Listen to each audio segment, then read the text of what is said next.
안녕하세요. 라이프프렌드 대표 신구대학교 겸임교수 김영미라고 합니다. 오늘은 데이터를 기반으로 한 성과 관리를 위한 성남형 평생교육 프로그램 분류체계 연구에 대한 사례를 말씀드리도록 하겠습니다. 모두가 알고 계시는 것처럼 성남시는 지금 현재 다양한 발전을 하고 있는 도시라고 할 수가 있습니다. 근데 성남시의 태동을 보면 우리나라 1기 신도시가 지금 이 포럼이 진행되고 있는 고양시와 성남시로 알고 계시는데, 성남시는 분당구가 개발되기 이전부터 사실은 도시계획적으로 발전된 도시라고 할 수가 있습니다. 그래서 최초에 보여지는 발표 자료처럼 성남시는 수정구와 중원구를 중심으로 한 본도심, 주택가 중심의 도시가 만들어졌고, 그리고 1기 신도시에 해당되는 분당구 분당 신도시가 만들어졌고, 그리고 분당구 안에 판교 신도시가 만들어졌습니다.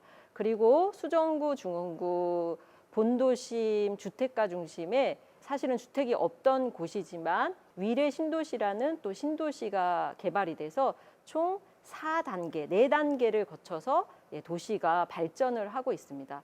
평생교육 이야기를 하면서 도시의 변화를 말씀드리는 것이 다소 생소하실 수 있으실 텐데, 사실은 평생교육은 시민이 수혜받고 시민이 주인인 영역이라고 할 수가 있고, 그 도시를 구성하는 시민은 어느 주거 형태를 가지고 있느냐에 따라 라이프 스타일이나 자기개발 욕구 등이 상당히 다르게 분포하고 상관관계가 높다는 것을 우리 모두 알 수 있습니다. 그래서 성남시는 특히나 그렇게 다양한 도시의 발전 구성 때문에 각 지역마다 행정, 특히 평생교육을 어떻게 시민에게 수혜시킬 것이냐, 그다음에 사업을 실천할 것이냐에 대한 고민이 상당히 많았습니다. 그래서 그런 부분에 있어서 데이터적으로, 학습 자원적으로 성남시의 평생교육을 이해해보자라는 새로운 관점이 등장을 했습니다. 2013년도부터. 그래서 성남을 지역적으로, 아까 말씀드린 그렇게 권역별로 좀 분석을 해보고, 그리고 자원적으로, 즉 데이터 관점으로 객관적으로 평생교육의 성과를 확인해보자라는 새로운 시도가 일어납니다.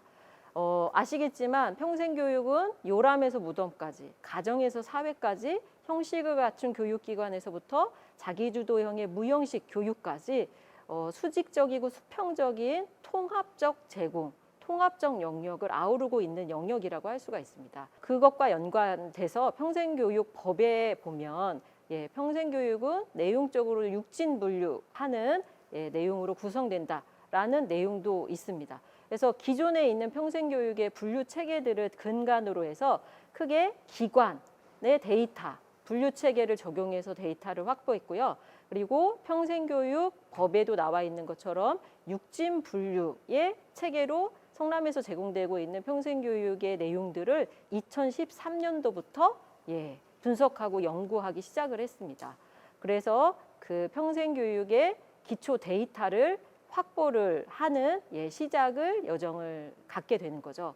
그래서 지금 현재까지 그 자원조사를 통해서, 데이터를 통해서 과부족한 것들을 확인을 하고, 잘하고 있는 것은 더 강화하고, 부족하고 잘 진행되지 않는 것은 어떻게 보완할 것인가를 고민하고 있고요. 그중에 대표적인 것이 공익성 시민교육 같은 부분들이 민간평생교육기관에서도 제공하기가 어렵고, 공공평생교육기관도 목적성을 가지고 있기 때문에 공익성 시민교육을 진행할 주체가 명확하지가 않습니다. 그래서 성남시 같은 경우에는 성남시에서 파악된 학습자원을 가지고, 성과를 가지고 그 공익성 시민교육을 평생교육과에서 적극적으로 선도적으로 실천을 하는 이런 것들이 다 데이터의 연구를 통해서 만들어진 사업이라고 할 수가 있습니다. 그렇게 사업들을 쭉 진행을 하면서 성남시의 기존에 분포되어 있는 내용들의 권역별 특징들을 따서 이렇게 생태계를 어떤 목적성을 가지고 발전시킬 것인가 라는 정책을 만드는 것까지도 다 데이터를 기반으로 해서, 성과를 기반으로 해서 진행을 하고 있습니다. 그래서 최근에 평생학습 자원조사를 했던 것이 성남시는 2019년도인데요. 기관의 분포를 보시면 기관은 크게 공공과 민간 기관으로 우선 보면 기관 자체도 다른 지자체에 비해서 월등히 많은 기관이 있고요. 그리고 그 중에서도 공공기관의 평생교육 제공이 상당히 중요하다는 것을 데이터를 통해서 알 수가 있었습니다. 그래서 공공의 역할들이 점점 중요한 것이죠. 그래서 평생교육의 기관 분류 체계에 의해서도 세부적으로 중분류까지도 진행을 해보면서 어떤 과부족이 있는지, 그렇다면 기관을 하나 만드는 것이 그렇게 쉬운 일이 아니기 때문에 특히 도시에서는요. 그래서 그것을 내용적으로 프로그램적으로 어떻게 보완할 것인지 이런 것들에 대한 세부적인 연구와 분석들을 통해서 사업들을 만들어 가고 있습니다. 그래서 성남시의 데이터 기반의 성과 측정에 의한 평생교육의 사업은 한 10년이 됐다고 할 수가 있겠죠. 그래서 그 추이까지도 분석을 해서 그런 사회 평생교육의 변화들을 정책에 시민의 삶에 반영을 하려고 노력을 하고 있습니다. 그래서 인구 대비 구마다의 특징이 있다고 말씀을 드린 것처럼 지역적 그 사업과 정책들 이런 부분에 대한 것도 계속해서 모니터링을 하면서 권역별 내용들을 채워나가고 있습니다. 그리고 두 번째 큰 분류 체계인 내용적 분류인 프로그램 분류를 보시면 사실은 기관은 공공기관의 유효성이 상당히 높지만 내용적인 프로그램의 내용에서는 민간의 역할도 상당히 중요하다는 것을 데이터를 통해서 알게 됐습니다. 그래서 이런 부분들에 대한 것들을 근거로 다양한 사업들을 벌이고 있고요. 자세한 그간의 그 기관이나 프로그램의 분류 체계에 의한 데이터 기반 연구조사의 성과는 자료를 요청하시거나 제공된 발표 자료를 참고해 주시면 좋을 것 같습니다. 그래서 성남시 같은 경우에는 인구 1인당 제공되는 평생교육 프로그램 지수 같은 것도 모니터링과 조사를 통해서 어떻게 프로그램들이 제공되고 있는지, 지역적으로는 어떻게 분포되고 있는지, 기관의 유효성과 프로그램의 제공의 상관관계는 어떻게 되는지 이런 것들까지 다 고민을 하고 있습니다. 그리고 제공되는 육진 분류의 내용들도 그리고 프로그램을 수혜받고 있는 시민의 분류 유형별로도 다양하게 분석을 통해서 평생교육에 대한 내용들을 파악하고 사업에 반영을 하고 있습니다. 그래서 이런 사업들을 쭉 진행을 하면서 만족도 조사까지도 진행을 하고 그 부분을 또 사업의 정책에 반영을 하고 있습니다. 그럼에도 불구하고 이런 조사를 쭉 진행을 해보니 기존의 평생교육 분류 체계가 우리의 이 시대성을 잘 반영하고 있는지, 평생교육은 시민의 수혜를 받는데 시민은 사회 안에서 삶을 영위하는데 사회가 변화하는 이 외부적인 요인들을 잘 반영하고 있는지, 그리고 성남이라는 지역적인 특징이 계속해서 변화하고 있는데 이 부분도 잘 반영되고 있는지에 대한 필요성과 의문을 갖게 됩니다. 그래서 그 시대성을 좀 반영을 해야 되겠다라는 고민 끝에 내부적인 요인과 외부적인 요인을 통해서 분류 체계에 대한 고민에 대한 발전을 시작하게 됩니다. 그래서 보시면 아시지만 성남시는 크게 4단계에 의해서 4지역을 중심으로 도시가 개발이 됐지만 사실은 그 도시의 변화가 멈춰 있는 것이 아닙니다. 지금 현재 위례 신도시는 아직 개발이 완성되지 않고요. 그리고 다양한 소도시 규모의 소규모의 신도시들이 성남은 아직도 개발이 될 예정입니다. 그리고 제일 큰 지금 남아있는 성남의 지역적 변화의 특징은 바로 산업단지의 변화입니다. 대표적으로 판교 테크노밸리라는 것이 지금 형성이 된 지 수년이 됐지만 아직도 1차, 2차, 3차가 개발되고 있습니다. 또한 본도심에 있는 제조업 중심의 그런 산업단지가 하이테크밸리라는 북책 사업을 유치를 하면서 또 산업적으로도 지역이랑 연결돼서 도시가 발전될 계획을 내부적으로도 가지고 있습니다. 그리고 외부 요인으로 보면 말씀드린 것처럼 시민은 사회 안에서 삶을 영위하기 때문에 시대가 바뀌는 부분에 큰 영향을 받는데 그 대표적인 것이 지금은 ICT를 기반으로 한 제4차 산업혁명의 사회 변화라고 할 수가 있겠습니다. 특히 성남은 그 직업적인 면에서도 판교 테크노밸리 이런 부분들이 바로 이런 산업의 변화의 천병에 있다고 할 수가 있습니다. 그리고 예전에는 수명이 짧고 사회의 변화의 주기가 길었다면 지금은 수명은 길어지고 사회 변화의 속도는 빨라지면서 시민이 학교 교육 이외에서 수혜받아야 하는 다양한 평생교육의 요구가 그 어느 시대보다 중요해지고 있는 시점이라고 할 수가 있습니다. 그래서 앞부분에 말씀드렸던 이 수직적, 수평적 통합이 정말 중요한 시대라고 할 수가 있는 거죠. 그래서 이러한 변화의 바탕에는 사회의 변화, 환경의 변화, 특히 또 성남의 지역의 변화, 그리고 권역의 변화가 흡수돼서 반영돼야 된다고 생각을 했습니다.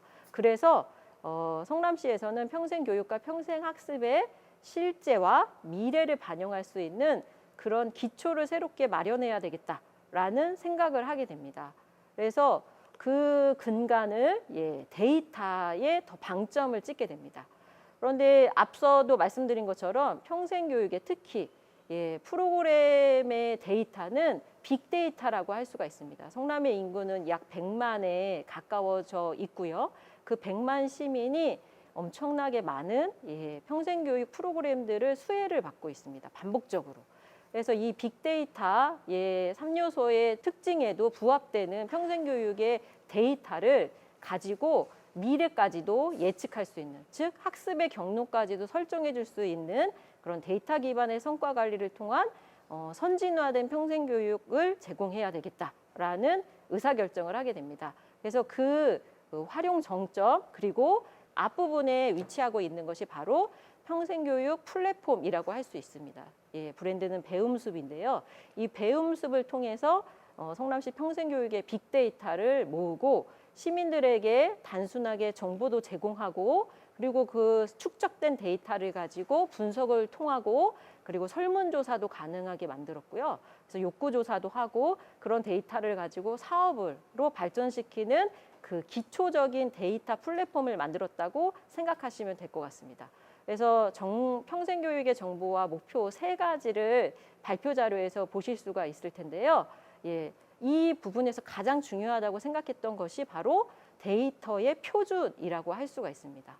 그래서 기존의 분류 체계가 있지만 시대성을 반영하지 못하고 성남의 특징을 반영하지 못하는 그런 한계들을 해결할 수 있는 새로운 분류 체계의 필요를 다시 한번 느끼게 됩니다. 얼마 전에 있었던 전국 평생학습도시 협의회에서 발표한 그런 성남시장님의 발표 내용에서도 보시는 것처럼 새로운 표준에 의해서 데이터를 기반으로 한 평생학습의 접근을 주요하게 성남시에서는 인식을 하고 있습니다.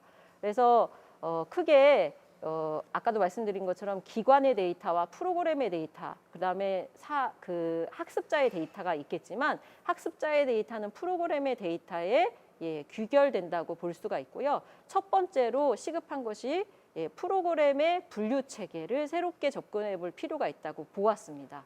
그리고 2단계로 기관의 분류 체계는 숙제로 좀 남겨놓은 상태고요. 그래서 평생교육 프로그램 분류 체계 연구를 이제 진행을 하게 되고요. 제일 중요한 것은 시대적인, 그다음에 시민의 삶의 내용에 반영되는 부합되는 평생교육 분류 체계를 만들기 위함이라고 설명을 드릴 수가 있겠습니다.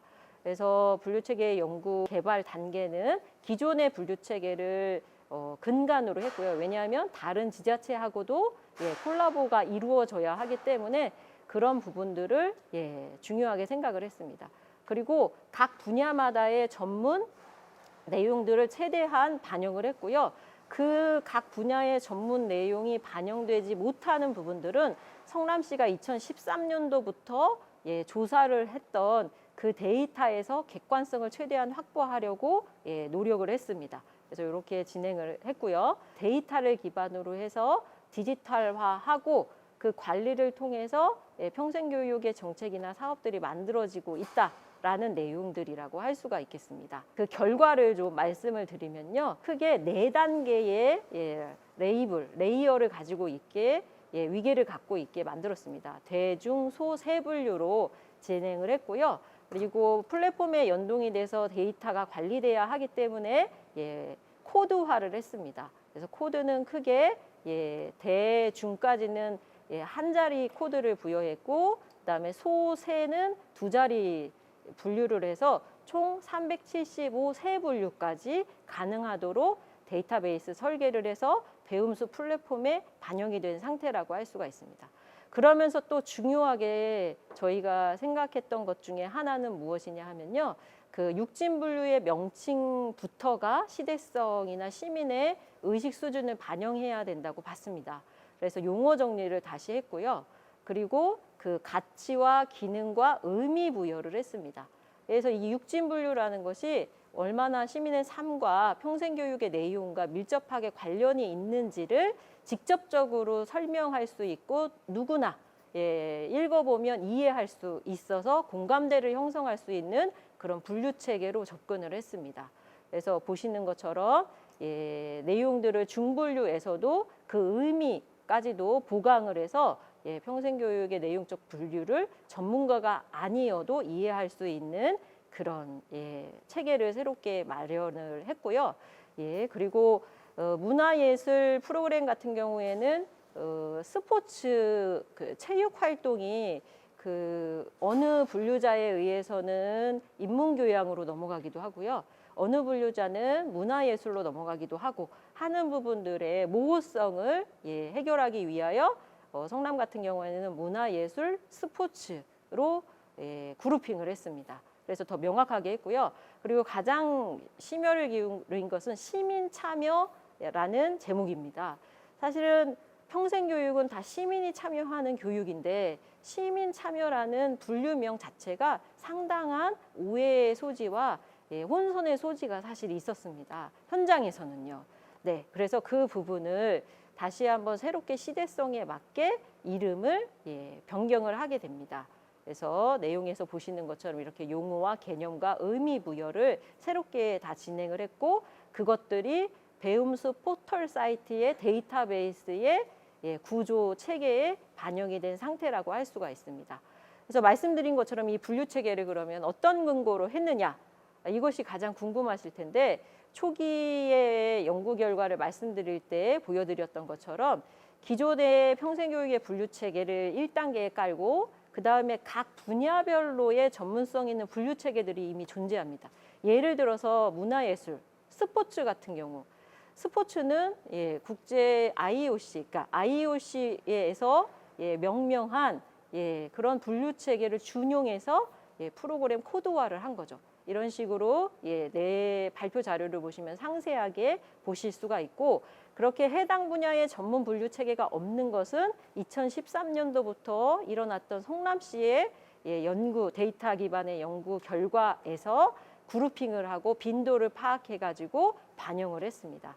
네, 그래서 그 분류 연구에 대한 내용들을 쭉 말씀을 드렸고요. 이 분류를 하면서 유의했던 부분들도 있습니다. 왜냐하면 이 부분들이 말씀드린 것처럼 객관성을 잃지 말아야 하기 때문에 그런 부분에 있어서 상당한 고민을 가지고 접근을 했습니다. 그리고 또 이 분류 체계가 마지막 분류 체계라고 할 수가 없겠죠. 왜냐하면 사회도 바뀌고 성남의 내부적 요인도 바뀔 것이기 때문에 그런 부분에 대한 것도 열어두고 분류 체계가 배움숲에서 데이터베이스 구조를 바꿀 수 있도록 그렇게 열어놓고 분류 체계를 만들었습니다. 그리고 이 분류 체계, 프로그램 분류 체계와 함께 진행의 유형, 그 다음에 운영의 유형, 그 다음에 학습 방법의 유형도 공고에서 다양하게 제공되거나 누락되는 것들을 확인하고 그런 부분에 대한 추가 연구도 진행을 해서 행정에 제시를 한 상태이지만 아직 이 세 분야는 성남시 포털에 반영되어 있지는 않습니다. 하지만 이런 것들이 빅데이터로 쌓이다 보면 평생교육을 수혜받는 시민들의 학습 설계나 프로그램 개발이나 이런 부분에 있어서 상당한 기초 자료가 될 거라고 예상을 합니다. 그래서 평생교육의 성남형 분류 체계를 진행한 부분들에 대한 이야기를 좀 더 드렸고요. 그래서 이 분류 체계 연구의 시사점이랑 재현을 좀 말씀을 드리면 이 말씀드린 것처럼 데이터는 사회를 반영하고 삶을 반영하기 때문에 정형화되어서 변화하지 않고 픽스되지 할 수 없는 데이터라는 거죠. 그래서 계속해서 모니터링하고 사회의 변화를 계속 반영해야 하고, 그리고 플랫폼에 반영돼서 축적되고 있는 데이터의 이상이나 문제나 경향성의 그런 분석을 통해서 플랫폼조차도 안착할 수 있도록 살아있는 공공의 플랫폼 서비스가 될 수 있도록 계속해서 모니터링과, 그다음에 공공 중심으로 지금 성남은 플랫폼에서 데이터를 모으고 있는데, 민간에 대한 데이터도 오프라인에서 기존의 연구를 통해서 확보하는 그런 보완책도 필요하다라고 보여집니다. 그래서 이런 부분들을 통해서 성남은 권역별로 다양한 시민들의 삶이 반영되는 데이터 기반의 평생학습 성과 분류 체계를, 새로운 분류 체계를 만들어서 성남의 평생교육을 정책을 만들고 사업을 실천하고 있다라고 말씀을 드릴 수가 있겠습니다. 네, 이상으로 제 발표를 모두 마치도록 하겠습니다. 감사합니다.